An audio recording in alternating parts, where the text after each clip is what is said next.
Bonjour Jean-Paul Tribou, Bonjour Dany, c'est toujours un bonheur de vous recevoir. c'est gentil, merci, c'est un Bon, bonheur partagé. merci beaucoup parce que nous allons parler du festival de Sarlat, qui est toujours aussi quelque chose de fantastique, hein. Ça parle aussi, on se dit, ça va être bientôt les vacances en même temps. On va parler de spectacles que vous choisissez d'une façon exceptionnelle, je trouve. Oui, exceptionnel, je ne sais pas. Je ne sais plus qui disait, le propos, c'est de faire découvrir aux spectateurs des spectacles qu'ils ne le savaient pas qu'ils aimaient. C'est-à-dire pas seulement des choses médiatisées, c'est pas seulement répondre à une demande, c'est aussi, disons, une politique de l'offre, comme on dit. Faire découvrir des spectacles que l'on aime. C'est un peu comme lorsque vous lisez un livre qui vous a plu, vous avez envie de le prêter à des amis. En disant, écoute, tu connais pas ça, ça n'a pas eu de prix, mais lis-le, c'est vraiment bien, en espérant que ça va leur plaire, évidemment. Alors on va déjà un petit peu resituer Sarlat, hein, le festival.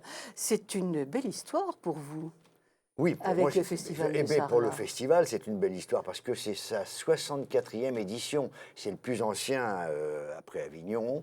Et contrairement à ce que certains croient, ce n'est pas moi qui l'ai créé, hein. C'était un monsieur qui était amoureux du théâtre et de sa ville. Oui, oui, oui. Et puis il y a eu un nombre de directeurs artistiques très prestigieux. Au départ, ça a été un peu les gens de la décentralisation, Maurice Sarrazin, le grenier de Toulouse dans l'après-guerre. Après, il y a eu des gens comme Julien Berthaud, comme Jean Le Poulain, comme Raymond Paquet, etc., qui étaient des gens qui avaient une conscience de ce qu'était le service public, de ce qu'était, c'était les débuts de la décentralisation théâtrale. On est dans l'esprit de Villars, quoi. Et je crois qu'on est resté, enfin, nous tentons de rester dans l'esprit de Villars et du TNP de ces époques-là. Je crois que vous y réussissez, hein. Et vous êtes le directeur artistique depuis combien de temps? Eh bien, écoutez, j'ai presque honte de le dire.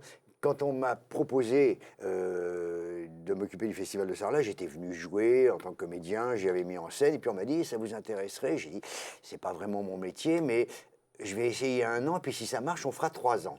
Et là, c'est mon 20e festival. Donc ça a très bien marché. Ça a marché, ou alors c'est peut-être parce que je sais pas, je suis peut-être le meilleur rapport qualité-prix, c'est-à-dire qu'avec un petit budget, j'arrive quand même, grâce à des liens d'amitié, de confraternité, à avoir une programmation, je pense, de qualité. Alors Sarlat, c'est dans une région magnifique, une ville magnifique avec des lieux que vous utilisez, bien Oui, sûr. c'est une architecture exceptionnelle. Déjà, le Périgord, la Dordogne, Sarlat, qui est un ancien évêché. Donc, c'est une architecture de ville à la campagne, couverte de pierre blonde.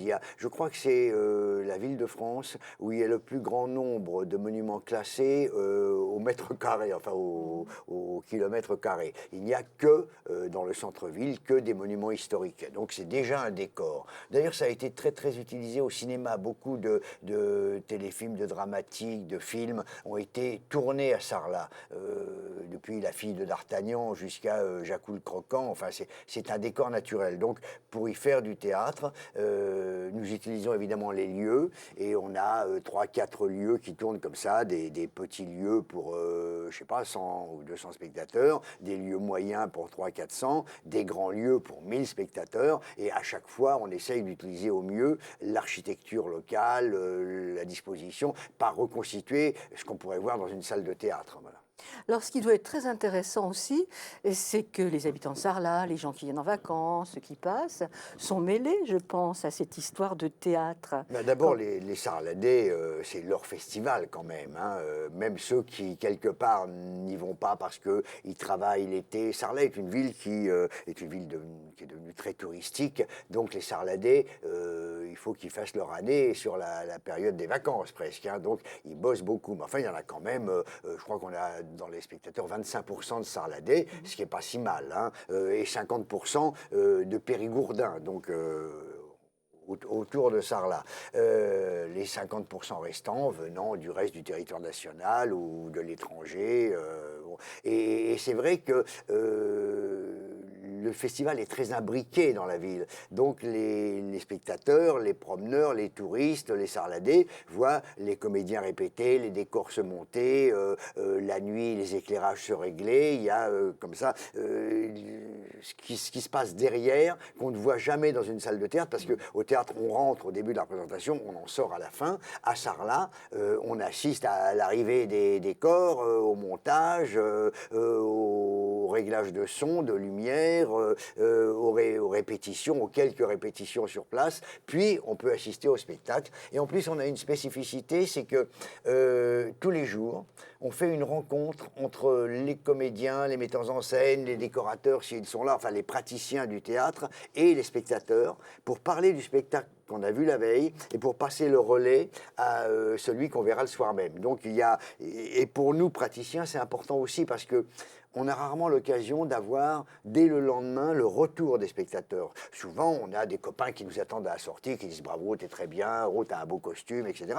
Mais avoir le retour des spectateurs, après avoir parlé du spectacle en amont, c'est très important et ça se passe bien des deux côtés. Et moi, je suis fasciné que tous les matins, il y ait une centaine de personnes qui viennent parler théâtre avec les comédiens, au lieu d'aller au bord de la Dordogne ou déguster du foie gras, quoi. Oui, oui, cet échange, c'est quelque chose de formidable, et pour vous, et pour les comédiens, et pour les pour les personnes, spectateurs. et pour les spectateurs. Bon, j'ai rien inventé. Hein. Villard faisait ça au Festival d'Avignon à la fin des années 40, début des années 50. Hein. Mais en tout cas, c'est quelque chose qui fonctionne bien et qui est un peu une spécificité du Festival de Sarlat. Et vous voyez le théâtre changer un petit peu, le goût des spectateurs, est-ce qu'ils sont mieux informés, mieux formés, mieux... Ça se voit ça, d'abord, il n'y a pas, comme dans tous les domaines, il n'y a pas un public, il y a des publics. Hein. Alors à Sarlat, il y a les amateurs de théâtre. Mais contrairement à Avignon, si vous voulez, à Avignon, qui n'a rien de comparable avec Sarlat, hein, c'est une Formule 1 par rapport à un Solex. Hein. À Avignon, 80% des gens qui sont là pendant le festival viennent pour le festival d'Avignon. À Sarlat, la proportion est inverse. 80% des gens qui sont là pour la Dordogne, pour le Périgord, pour le foie gras, pour les monuments, etc. Et 20% viennent vraiment pour le festival. Ça, c'est le noyau dur des spectateurs. Hein. Et puis, mais en revanche, ce qui est important, c'est qu'il y a plein de gens qui ne sont pas des habitués du théâtre, qui, parce qu'ils sont vacants au sens étymologique du terme, c'est-à-dire que tout d'un coup, ils disent « Tiens, mais il y a du théâtre, si on y allait, si on emmenait le petit ». Et puis, le théâtre a mauvaise réputation. Hein. Le théâtre, c'est vrai que les gens se disent « Oh là là, Germaine, on va s'ennuyer au théâtre. Hein. » Et c'est vrai d'ailleurs que la qualité de l'ennui au théâtre est exceptionnelle quand on est sur un mauvais spectacle. Donc, il y a une responsabilité vis-à-vis de ces spectateurs-là. Il faut qu'ils soient, comme disent nos amis vaudois, il faut qu'ils soient déçus en bien. Vous savez, c'est mieux que ce qu'ils croyaient. Même s'ils viennent voir un classique, ils connaissent l'histoire, ils disent « Mais non, c'est mieux ». Et alors, du coup, on les voit revenir à un second spectacle, éventuellement à un troisième. Et puis, ils viennent nous voir à la billetterie et disent « Bon, nous, on s'en va, mais l'année prochaine, c'est à quelle date ?» Et on se dit là, tiens, on a gagné des spectateurs. Et c'est vrai que c'est un plaisir, mais c'est aussi difficile parce que du coup, ça veut dire une exigence dans la qualité des spectacles qui soit non pas certaine de séduire le plus grand nombre, mais que chacun puisse trouver le spectacle qui lui correspond, quoi. Alors là, je crois que les spectateurs vont être conquis. Avec le programme que vous avez fait cette année, là, pas de risque de s'ennuyer. Et il y en a pour tous les goûts et pour tout le monde. Hein. Oui, et en même temps, je pense que c'est pas le côté supermarché de la culture. Enfin, il n'y a pas de tout. Il y a des choses diverses, ne serait-ce que pour faire sentir. Vous savez, on a en France, grâce à l'action de l'État depuis l'après-guerre, un théâtre extrêmement vivant. Il y a des choses de grande qualité à travers l'ensemble de la France. Il y a aussi des choses où on s'ennuie terriblement, qui sont totalement loupées, mais je crois que la création, l'art dans tous les domaines, c'est aussi le droit à l'erreur. Simplement, moi je sers de tamis, voilà, pour que ce qu'on peut présenter aux spectateurs sarladais, tout ce qui n'a pas été abouti comme l'espéraient les créateurs, soit éliminé au profit de quelques spectacles où je me dis, bon, n'importe comment, pour des raisons X, Y, il y a toujours un centre d'intérêt. Il n'y a que nous, amateurs de théâtre, qui sommes prêts à nous ennuyer 10 fois au théâtre en espérant que la 11e, on va découvrir la pépite qui va nous réjouir. Mais les spectateurs lambda, s'ils s'ennuient 3 fois, 2 fois, festival une fois même, et il n'y retourne pas. Donc c'est la conquête du public, qui est quelque chose qui a été un peu abandonné dans la politique culturelle depuis des décennies. C'est un travail de longue haleine, hein. C'est creuser un sillon, ramer, et c'est vrai que je pense que depuis qu'on s'occupe du festival avec l'équipe du festival, on a dû augmenter le public sarladais d'à peu près 25%, ce qui n'est pas si mal. Ah, bien sûr, c'est énorme. Alors, comment vous procédez? Parce que vous devez voir beaucoup de spectacles, Jean-Paul. Oui, mais c'est pas... D'abord, j'aime ça. Hein. Oui, je vois beaucoup de spectacles. Je pense que j'en vois entre 100 et 150 par an, tout en jouant, en mettant en scène, en ayant des activités normales de comédien. Après, comment je procède? Alors, ou bien ce sont des spectacles que je découvre, parfois d'équipes que je ne connais pas du tout. Et je me dis, mais ça, c'est vraiment bien.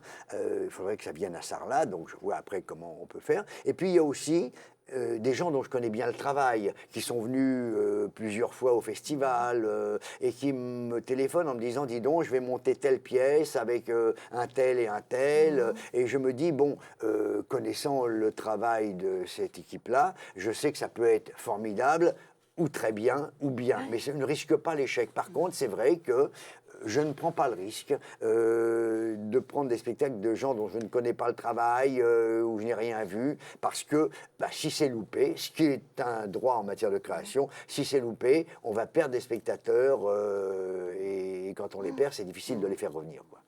Alors là, je cite ce spectacle-là parce que je l'ai vu et que je l'avais beaucoup aimé et qu'on l'a reçu ici aussi. C'est le spectacle d'Arnaud Denis. Oui, bien sûr. Don Juan, Arnaud Denis qui travaille de très belle manière. Oui, mais Arnaud, ça fait je crois, 3 ou 4 fois aussi qu'il vient au Festival de Sarlat. Il était venu avec son scapin il y a quelques années. Il avait fait un très joli spectacle sol autour de la folie. Je ne sais pas si vous aviez vu ça. Oui, voilà. oui.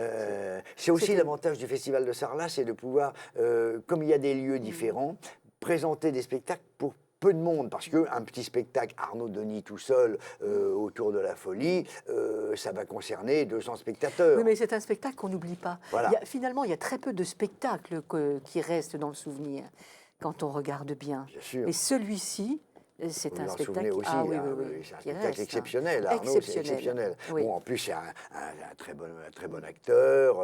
C'est un garçon battant, qui tout ce qu'il fait parfois peut nous séduire plus ou moins, mais toujours de qualité. Donc là, son Don Juan... Une toute autre façon de voir Don Juan. Oui, hein, bien sûr.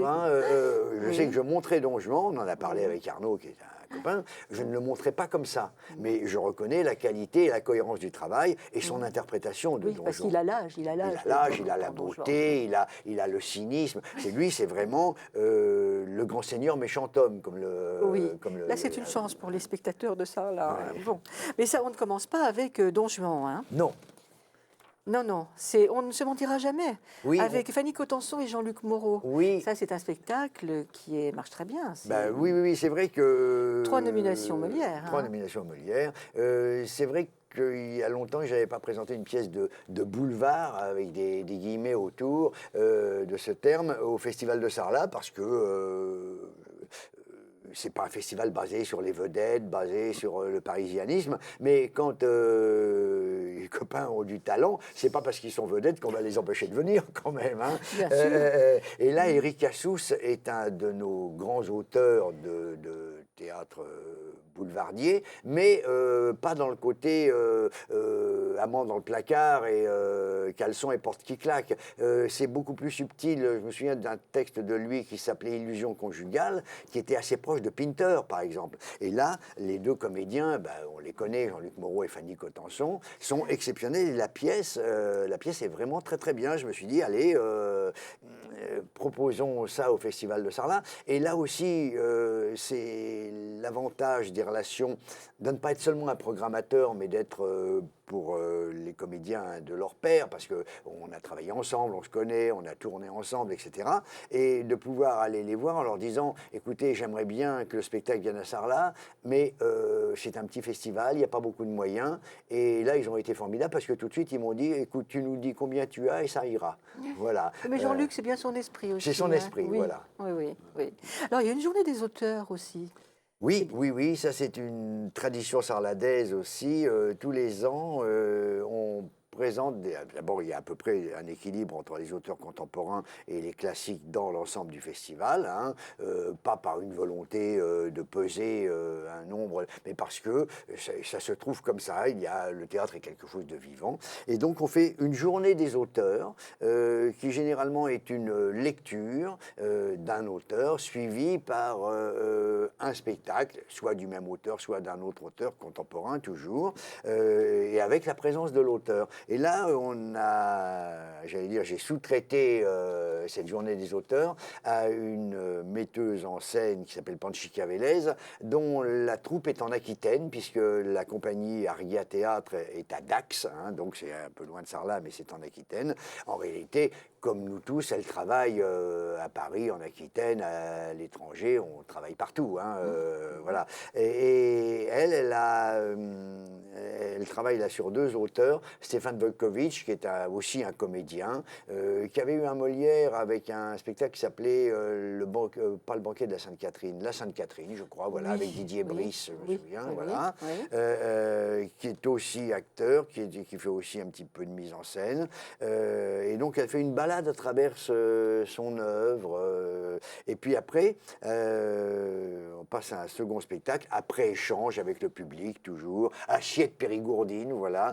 Ça, c'est sympa de ne pas oublier les Oui, bien nourritures sûr. terrestres non Ah oui, plus. oui, il y a des grandes Oui. tables en plein Assiette, air, voilà. apéritif, Voilà, c'est apéritif, super tout. sympa. Et puis on continue avec un travail autour de textes de François Bégodeau. Bégodeau. Bon, François Bégodeau, on le connaît en particulier pour Entre les murs, vous savez, mais Oui, enfin, oui, c'est oui. un auteur, un dramaturge. Je pense que ça va être une journée assez intéressante. Zazie dans le métro, Oui, un bon souvenir, ça bah, aussi, hein, Raymond Queneau. c'est Oui. Queneau, Ben hein, oui. c'est un titre. Queneau, c'est Louis-Lipo, voilà, c'est Pierrot mon ami, c'est aussi des chansons. On ne sait pas toujours, mais si tu t'imagines Fillette, Fillette, c'est Queneau par exemple, hein. Eh bien oui, ben, je ne savais pas. Voilà, bah, voyez, voilà. Donc c'est un homme multicarte. On a tous lu, plus ou moins, ou en tout cas on a des souvenirs de Zazie. Il y a eu un film, Oui, Zazie dans le métro, oui. qui avait fait Louis Malle, je Avec crois. Noiret, hein, Avec il Noiret, semble. tout à fait. Et là, c'est Sarah Mesguich, la fille de Daniel Daniel. Mesguich, voilà, qui a fait une très jolie adaptation, parce que c'est un texte qui n'est pas écrit pour le théâtre, hein. Elle a fait une très jolie adaptation, c'est un spectacle vif, rapide, et puis il y a la langue de Queneau, et une équipe de comédiens, et en particulier une jeune comédienne qui joue Zazie, qui s'appelle Joëlle Louty, qui est exceptionnelle, mais incroyable, parce que c'est pas facile, on a tous une idée de Zazie, Oui, hein. Eh bien, Zazie est sur le plateau, vraiment. Alors, à voir Zazie dans le métro. Et puis Nicolas Lormeau, qui est sociétaire du Français. Hein.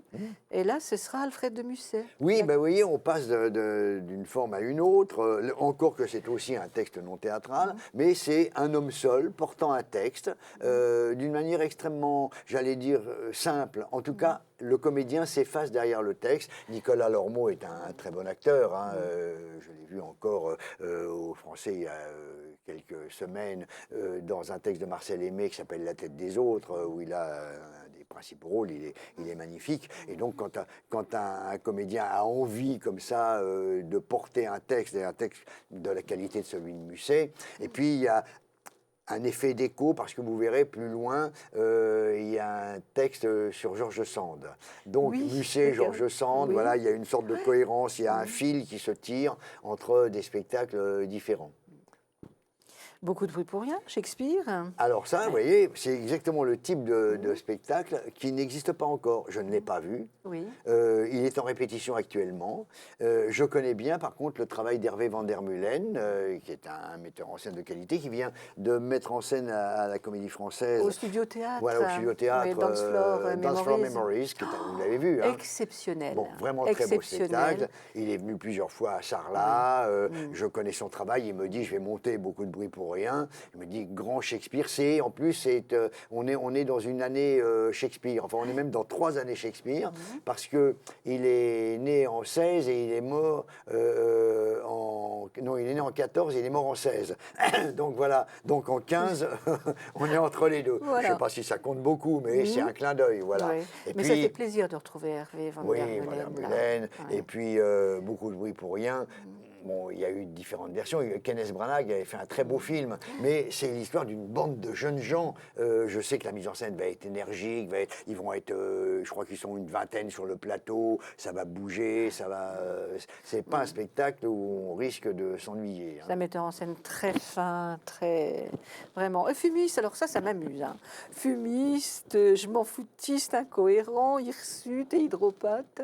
Ça va être drôle, ça. Oui, bien sûr. Alors ça, vous voyez, c'est aussi la preuve, enfin la preuve, si preuve il y avait besoin. Le festival de Sarlat n'est ni un festival aquitain, ni un festival parisien. C'est-à-dire qu'il y a des compagnies qui viennent de différents endroits, de différents lieux. Je citais Panchica Vélez, qui est en Aquitaine, mais là, Jean-Marc Chotteau, c'est une compagnie qui travaille dans le Nord. Ils sont à Lille, enfin à Tourcoing exactement, très implantés là-bas. C'est un centre, ça porte un titre pompeux, centre transfrontalier de création théâtrale, parce qu'ils ont un pied en Belgique, un pied en France. Hein. Bah, moi, j'ai vu ce spectacle, effectivement, sur ces gens, genre Alphonse Allais, etc., enfin, tous ces personnages-là qui sont assez provocateurs, qui sont pré-dadaïste, pré-surréaliste. Hein. Et il a fait un spectacle très amusant, avec des textes que l'on connaît. Charles Cros, vous savez, le hareng sort, sec, sur un mur blanc, blanc, blanc, etc. Et je me suis dit, ben, voilà une occasion de faire découvrir des auteurs un peu oubliés, Charles Cros, Alphonse Allais, etc. Une compagnie qui vient d'ailleurs, qui vient du Nord, c'est pas septentrional quand même. Et donc ils vont venir jouer ça au Festival de Sarlat, et je pense que ça peut être assez amusant. Mais j'admire la façon équilibrée Oui, des spectacles, c'est vrai. c'est vrai qu'on cherche à avoir des choses diverses, mais c'est aussi parce que ces mystères nous échappent, feignons d'en être organisateurs, disons Cocteau. Hein. Alors voilà le Don Juan de Molière d'Arnaud Denis, le 24 juillet, hein, dont on a un petit peu parlé et qui est vraiment quelque chose à voir en face selon moi. Hein. Oui, c'est un spectacle qui avait été joué à Paris au Théâtre 14, qui a pas mal tourné, qui a été repris, je crois, dans un théâtre privé après. Et puis avec là aussi une vraie vision d'Arnaud sur... Sganarelle, par exemple. Oui, Sganarelle, Jean-Pierre Leroux, voilà. Un Sganarelle qui a l'âge du père de Don Juan, quelque part. Donc c'est peut-être que le père de Don Juan a confié Don Juan quand il était petit à Sganarelle pour l'élever. Et cette éducation est pour Sganarelle un échec total. Enfin, bon. Mais j'avais jamais vu encore l'interprétation de Sganarelle de cette façon-là. Non, très sensible. Une découverte pour les amateurs de théâtre, il y a quelque chose à voir. Je pense que oui. Caffi ensuite, hein. Caffi. Oui, ça c'est un peu particulier. C'est un garçon qui s'appelle Georges Bigot, qui a été, qui a beaucoup travaillé avec Mnouchkine, qui a été une vedette de Mnouchkine, qui est reparti en Aquitaine parce qu'il est bordelais, je crois, et il a monté un petit spectacle. Là, Caffi, ça n'a pas l'air de vouloir dire grand-chose. C'est un sigle ou un acronyme, même puisqu'on peut le prononcer. C'est un centre d'accueil pour les Français d'Indochine. C'est-à-dire que après Dien Bien Phu, au moment de l'indépendance du Vietnam, ou plutôt de la continuation de la guerre par les Américains, un certain nombre d'Indo-Chinois, on appelait ça comme ça à l'époque, pas vietnamiens, qui avaient choisi la France, entre guillemets, un peu comme les Harkis après 62, se sont retrouvés dans des camps en France. Ils ont été rapatriés en France et ils se sont retrouvés dans des camps, et c'est l'histoire de ces camps d'accueil donc ce qu'on appelait les Français d'Indochine, des Indo-Chinois, voilà, et de la difficulté d'adaptation quand tout d'un coup on quitte les rizières pour se retrouver dans le Lot-et-Garonne, quoi, vous voyez. Et donc c'est un spectacle esthétiquement très beau parce que il y a quelque chose d'oriental comme ça, d'ombre, j'allais dire d'ombre chinoise, mais enfin un travail assez proche du théâtre asiatique, et en même temps l'histoire de ces déracinés, la difficulté de l'intégration, la difficulté, le choc culturel que ça représente, et que ça représente aussi pour les habitants de la région qui tout d'un coup se trouve face à des centaines Un spectacle qui pose des questions très actuelles. Oui, oui, bien sûr, ça parle aussi... Bien sûr, il y a une grande résonance. Voilà, il y a une vraie résonance, quoi. La Vénus à la fourrure, là c'est un spectacle aussi dont on a beaucoup entendu parler. Oui, oui. Avec Marie Gillin qui a beaucoup de succès dans ce spectacle-là. Et Nicolas Briançon. Qui n'a pas mis en scène, hein, il est uniquement comédien, lui, parce que c'est un metteur en scène. Alors Nicolas est un fidèle du Festival de Sarlat. Je crois qu'en 20 années, puisque ça fait 20 ans que j'y suis, et il a dû venir, je sais pas, 12 fois. Enfin, moi j'aime beaucoup le travail de Nicolas, j'aime beaucoup l'homme. Je trouve que c'est un comédien formidable. Il a une véritable insolence aussi. C'est un hussard, un petit peu, quelque part. Formidable dans La Vénus à la fourrure. Alors, il y a évidemment le texte de Seder Masoch, mais ça, c'est pas ça du tout. C'est une adaptation d'un Américain qui s'appelle David Ives. Et c'est mis en scène par Jérémy Lippmann. Et Polanski avait fait un film avec Mathieu Amalric et Seigné, sa femme. Le film était très, très bien. Et donc, quand je suis allé voir La Vénus à la fourrure, j'étais un peu inquiet parce que je me suis dit, par rapport au film, ça va être difficile. Et le spectacle tient tout à fait le coup. D'ailleurs, il se joue à Paris depuis le début de la saison, avec là aussi des Molières, trois nominations Molière. C'est Marie Gillin qui a eu Molière. C'est un beau spectacle. Et alors, là, c'est une gageure un peu parce que c'est un spectacle à 2 acteurs. Et j'ai décidé de tenter de le mettre dans le plus grand lieu de Sarlat, c'est-à-dire la place de la Liberté, où c'est plus de 1000 spectateurs. Alors qu'est-ce que ça va donner, ces deux petits personnages comme ça qui s'affrontent devant cet immense gradin rempli de spectateurs. C'est une expérience, mais je pense que ceux qui auront le courage de tenter l'expérience ne seront pas déçus. Je pense pas, non. La leçon d'Eugène Ionesco, alors ça, c'est un spectacle. C'est un néoclassique, ça. Un classique. Ça fait 50 ans. Hein, écoutez, quand j'ai présenté le programme, j'ai dit, tiens, je vais m'enseigner. Alors j'ai appelé le directeur du théâtre et je lui ai dit, est-ce que tu peux me dire depuis combien de fois ça se joue? Il m'a dit, oui, bouge pas, je te le dis exactement, il a 17 350. C'est pas les mêmes depuis le début, hein. Il y a toute une équipe. Mais c'est vrai, je me suis dit, c'est un néoclassique. Et après tout, on n'a jamais l'idée de faire venir ça. Oui, c'est ça, de l'emporter ailleurs. Exactement. De l'emporter ailleurs, dans des conditions différentes, en plein air, de quitter le théâtre de la Huchette. Il se trouve aussi que Marcel Cuvelier, qui a fait la mise en scène et qui nous a quittés cette année, était venu jouer au Festival de Sarlat. Donc là, c'est sa fille qui va venir. Il y a une continuité, donc. Voilà, il y a une continuité. Le comédien qui joue le professeur qui s'appelle Jean-Marie Sirgue vient de travailler avec moi dans Le Mariage de Figaro où il jouait Bridoison. Enfin bon, il y a comme ça, je dirais pas une famille, mais une volonté de tisser des liens. Donc les spectateurs vont connaître ce comédien qu'ils auront vu dans plusieurs autres spectacles qui sera venu à Sarlat. Et puis ils vont découvrir, pour la plupart d'entre eux, je pense, ce qui est devenu un classique, mais qui quand même, au départ, a été difficilement accueilli par le public. Ah oui, Ionesco, ça a été difficile. Mais je suis toujours étonnée quand on va à la Huchette de voir il y a toujours le public, la salle est toujours pleine pour la leçon. Elle est vite pleine parce qu'il n'y a pas beaucoup de place. Oui, il n'y a pas beaucoup de place, mais il y a toujours du monde et Oui. beaucoup d'étrangers en même Bien temps. sûr, hein. c'est Beaucoup. Et les tours opérateurs, ils font les Folies Bergères à la Tour Eiffel et la leçon d'Ionesco. Mais c'est vrai. Donc c'est bien qu'elle parte à Sarlat. Le serment d'Hippocrate, Lucas Laferte. Alors oui, ça c'est encore une compagnie qui vient des Pays de Loire, c'est le Théâtre régional des Pays de Loire, un garçon qui s'appelle Patrick Péloquet, qui est aussi un fidèle du festival, et qui a monté plusieurs fois qu'à Laferte. Moi j'ai vu ce spectacle l'année dernière en Avignon, au festival, où il sera encore d'ailleurs cette année.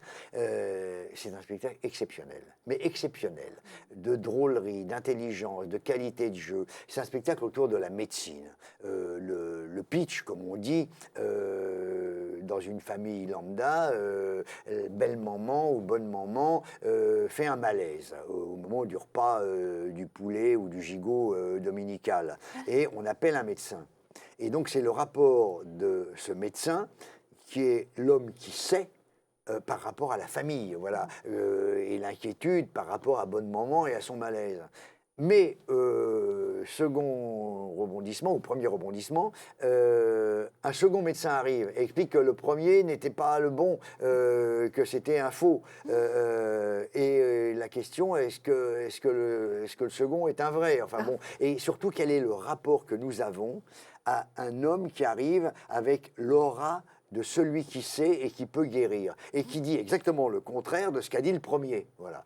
Donc, et c'est évidemment Là, à pisser de rire, comme on dit. voilà, Voilà. c'est ça. Pour ceux qui demandent toujours, alors est-ce que la pièce est drôle? Ah là, la pièce est drôle. Hein. Donc, La le pièce est serment drôle. d'Hippocrate. Ah oui, oui, oui. Et Ça, c'est donné au Jardin des Enfants. oui, c'est un des. Bon, moi, j'aime tous les spectacles que j'ai programmés, mais dans les découvertes, si vous voulez, parce que bon, aller voir Don Juan ou La Leçon, quelque part, dans des styles différents, on sait à peu près où on va. Il y a un ou deux spectacles qui n'ont pas des titres porteurs ou qui n'ont pas des comédiens de notoriété qu'il faut absolument voir. Le serment d'Hippocrate en fait partie. Quoi.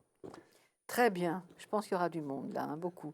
Au Cassin et Nicolette, que Stéphanie Tesson met en scène. Oui. Hein, ça aussi, ça c'était une fable très ancienne. Oui, bien sûr. Elle a fait un très joli travail, Stéphanie Tesson, bon, qui maintenant dirige le théâtre de Poche à Paris.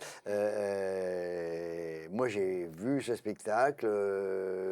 J'y suis allé un peu par amitié pour Stéphanie et j'ai été très agréablement surpris. C'est une comédienne et un comédien musicien qui simplement disent ce qui s'appelait un chante-fable, voilà, c'est-à-dire quelque chose qui est à la fois scandé, rythmé, et qui nous raconte en plus une histoire très amusante d'amour courtois entre un chevalier et une esclave sarrasine, et les problèmes que ça pose, comme quoi les problèmes ne sont pas récents, puisque c'est un texte du XIIIe siècle, je crois, voilà, que Stéphanie a plus ou moins traduit, adapté.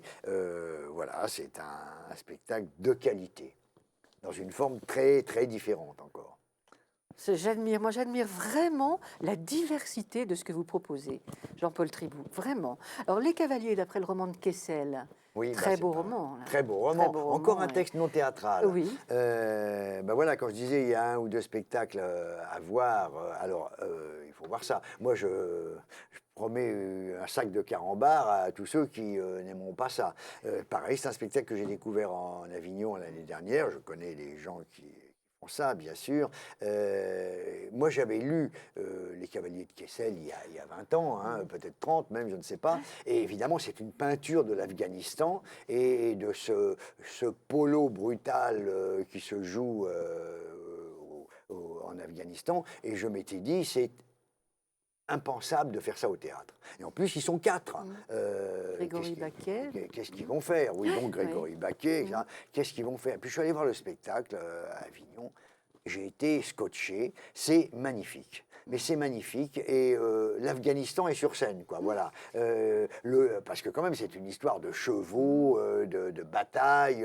C'est un voyage initiatique. Eh bien, je vous assure que moi, j'ai vu ça dans un théâtre qui s'appelle le Théâtre Actuel à Avignon. J'ai vu les montagnes, j'ai vu les chevaux, j'ai vu. Et il y a surtout dans ce spectacle, un homme qui s'appelle Khalid K, qui est un chanteur, bruiteur, qui par la voix et les instruments nous amène l'Afghanistan à Sarlat, enfin à Sarlat ou ailleurs, mais là, à Sarlat, ça sera à Sarlat. Et c'est magnifique le théâtre. Hein. Oui. C'est rien que de vous écouter parler de ça, les images viennent. Ah oui, alors là, c'est pas un paquet de carambars, c'est une brouette de carambars que j'offre à ceux qui n'aimeront pas. Ah non, c'est pour moi, je ne pas le meilleur spectacle du festival, mais en tout cas, un des plus réussis, des plus inattendus, et c'est vraiment enthousiasmant. Quoi. Oui, mais les spectateurs de théâtre aiment aussi la découverte. Oui, hein. bien C'est sûr. un des plaisirs. Hein. C'est un spectacle qui n'a pas encore été joué à Paris, je pense qu'il le sera peut-être la saison prochaine, mais là, les spectateurs sarladais en auront la primeur. Voilà. Georges Sand, alors vous nous en avez parlé tout à l'heure un petit peu, Jean-Paul, hein, le pendant un petit peu. Oui, bah oui, un petit effet d'écho comme ça. Un petit effet d'écho. Hein. Georges Sand, Ma vie, son œuvre. Alors c'est Caroline Loeb qui fait ça très joliment. C'est pareil, j'y suis allé moi un petit peu par curiosité bien sûr, mais par amitié pour Caroline, parce que le thème est assez bateau. C'est une auteure qui est pressée par son producteur, qui doit écrire un texte sur Georges Sand et qui manque un peu d'aspiration. Et Caroline a fait un travail formidable, d'intelligence. Elle est extrêmement séduite par le personnage de George Sand, par son féminisme avant la lettre, par sa liberté. C'est une femme extrêmement libre. Donc elle intercale comme ça ses problèmes personnels de cet auteur avec son fils en pleine crise d'adolescence, sa mère septuagénaire toujours amoureuse, le quotidien de sa vie d'auteur, la pression de son producteur et la vie de George Sand et l'œuvre de George Sand. D'ailleurs, le titre dit George Sand, ma vie, son œuvre. Voilà. Et quand on voit que le metteur en scène est Alex Lutz, dont on parle beaucoup en ce moment. Bah oui, bien sûr, sur Canal, il existe quand on se dit que ça ne doit pas être triste. Non, non, elle fait ça avec un musicien multi-instrumentiste. C'est un spectacle. Alors c'est vrai qu'on on a toujours des images qui nous collent. Caroline, c'est toujours la Watt. Ça fait 25 ans qu'elle a chanté la Watt. Et qu'elle a fait bien d'autres choses depuis. Elle a fait bien d'autres choses. Mais venez la découvrir dans George Sand, ma vie, son œuvre, c'est vraiment bien. Alors là aussi, on s'amuse avec Courteline, courte pièce. Oui, oui, oui. C'est un auteur qu'on monte assez peu, Courteline, on le connaît bien. Mais c'est vrai que comme il a écrit beaucoup de toutes petites pièces, la plus longue étant, je crois, La peur des coups. Hein. Alors, dans le temps, à la Comédie Française, par exemple, il y avait des levées de rideau. Alors, on jouait une petite pièce de Courteline. Les levées de rideau, ça n'existe plus. Hein. C'était un peu comme les premières parties au musical. Il y avait une petite pièce, et puis après, on présentait. Et là, Jean-Daniel Laval a monté... grande série, je ne sais pas, il doit en avoir une quinzaine de petites pièces courtes de Courteline que l'on peut faire une sorte de puzzle avec. On lui dit j'en voudrais 1h15, 1h30, 2 heures, et il nous fait le spectacle avec la même équipe d'acteurs dans un petit castelet presque guignolesque. Et le spectacle est très séduisant parce qu'il y a la qualité du texte de Courteline. Oh oui, ce sont des petits chefs-d'œuvre. C'est vrai, La pêche et soie. Oui, La pêche et soie. Le Gora, le Gora m'amuse beaucoup. Voilà. Oh oui, oui, oui, moi aussi. Ensuite, Fabula Buffa. Oui, alors c'est une compagnie composée de 2 comédiens italiens. Donc Fabula Buffa et un petit clin d'œil à Mistero Buffo de Dario Fo. Vous savez, voilà, c'est Fabula Buffa. Tous les ans, à Sarlat, on a un spectacle de tréteaux qui se joue en plein air dans un jardin public, sans lumière, sans son. C'est un spectacle familial, entre guillemets. Donc il n'y a guère que les spectacles de Commedia dell'arte qui fonctionnent là-dessus, parce que c'est très difficile de jouer... de manière traditionnelle sur un tréteau. Je veux dire, maintenant, tous les spectacles utilisent de la lumière, de la vidéo, du son. Donc, ce spectacle est assez joyeux. Il est, on peut le voir de 7 à 77 ans, ou même à 107. Je veux dire, tout le monde peut y trouver quelque chose. Il y a une lecture différente. Les enfants vont s'amuser du grotesque. Les parents vont comprendre une fable sociale. En gros, ce sont deux mendiants, un aveugle et un paralytique, qui quittent à la sortie d'une cathédrale et qui, à la suite d'un miracle que je vous ne raconterai pas, sont guéris. Mais étant guéris, ils perdent aussi leurs moyens d'existence, puisque n'ayant plus d'infirmité, ils ne peuvent plus quêter. Donc après, qu'est-ce qu'on fait? Enfin voilà. Donc il y a une réflexion aussi assez amusante sur le chômage des mendiants. Oui. Et le dernier spectacle, là, c'est Voyage avec ma tante. Ben, nous retrouvons Nicolas Briançon. Je dois avouer que c'est mon spectacle chouchou. Oui. Ah oui, oui, oui. Ce que j'ai vu de cette saison, j'ai beaucoup aimé Voyage avec ma tante. Oui, oui, c'est vraiment un succès parisien. 4 comédiens qui sont en plus des gens... moi j'ai travaillé, enfin par un d'entre eux, j'ai travaillé avec tous les autres. Oui. Claude Aufort est un comédien formidable, Jean-Paul Borde voilà, aussi. Et comment raconter le voyage avec ma tante, c'est surtout la virtuosité qui fonctionne. Parce que l'anecdote, une fois de plus, du roman de Graham Greene, mis en théâtre, c'est pas grand-chose. Hein. C'est effectivement un voyage dans un décor extrêmement simple. Mais les 4 comédiens jouent tous les rôles. Pierre-Alain Leleu joue aussi bien un perroquet sur un perchoir qu'un détective. Enfin, il est mort de rire. Voilà. Donc, il se passe le relais. À part Claude Aufort, Montfort, qui est le seul, je crois, à jouer la tante en question, la tante Augusta. Les autres jouent tout. Ils jouent des meubles, des plantes, des animaux, des individus. Et la virtuosité du spectacle est formidable. Et Nicolas Briançon, qui est très humble, me disait qu'il était lui-même surpris du succès. Il me dit, j'ai beaucoup hésité à monter le spectacle. Graham Greene, est-ce que les gens connaissent encore? Et il me dit, c'est probablement le spectacle qu'il a mis en scène qui a démarré le plus vite, c'est-à-dire qu'il y a eu une adhésion du public immédiate. Voilà. Je crois d'ailleurs que Nicolas a eu le Molière de la mise en scène pour ce spectacle. Alors ça, ce sera le lundi 3 août et c'est le dernier spectacle. Et c'est le dernier spectacle. Jean-Paul Tribou, quand je vous entends parler avec autant de passion de ces spectacles, je me dis, est-ce que le théâtre, pour vous, c'est la passion? Écoutez, oui, bien sûr. Non, mais c'est formidable parce que je fais travailler les autres et c'est moi qu'on félicite. Mais oui, parce qu'il faut. Moi, j'ai pas de spectacle cette année. Généralement, une fois tous les 2 ans, j'ai un de mes spectacles au Festival de Sarlat. Cette année, je n'ai que des confrères, amis, compagnons de route, etc., qui viennent au festival. Donc moi, je ne fais qu'un travail de passeur, si vous voulez. Alors c'est vrai que le théâtre, oui, j'aime ça. Quoi, mais voilà. vous avez fait tellement de choses. Quand oui, on voit votre filmographie, ce que vous avez fait à la télévision. Hein, sur la durée, bien voilà, sûr. Les Brigades du Tir, bon, on ne va pas non plus... Oui. C'est vrai, il y a d'ailleurs une... Oui. Mais c'est vrai que les Brigades du Tigre, et c'est bien normal, je veux dire, on m'en parle toujours. Ah, toujours, tout le monde, les Brigades du Tigre, Jean-Paul Tribou. Mais ça représente, je ne sais plus, un jour on l'avait regardé avec mon agent, 20% de ce que j'ai fait pour la télé. Oui. Mais ça a été une série qui est devenue ce qu'on appelle une série culte. Exactement. Vous savez, Jean-Claude Drouot, qui est encore plus âgé que moi, il a été pensionnaire de la Comédie Française, directeur du Théâtre Royal de Belgique, directeur du Centre Dramatique de Reims. Il a joué tous les grands rôles. On lui parle toujours de Thierry Lafronde et qu'il a joué il y a 45 ans. Enfin, je ne sais pas, il avait 25 ans. Eh bien, cette image lui reste collée à la peau. Il n'y a pas à s'en défendre. Hein. Moi, je suis très content d'avoir fait les Brigades du Tigre pendant une dizaine d'années, mais ça n'a été qu'un des éléments de...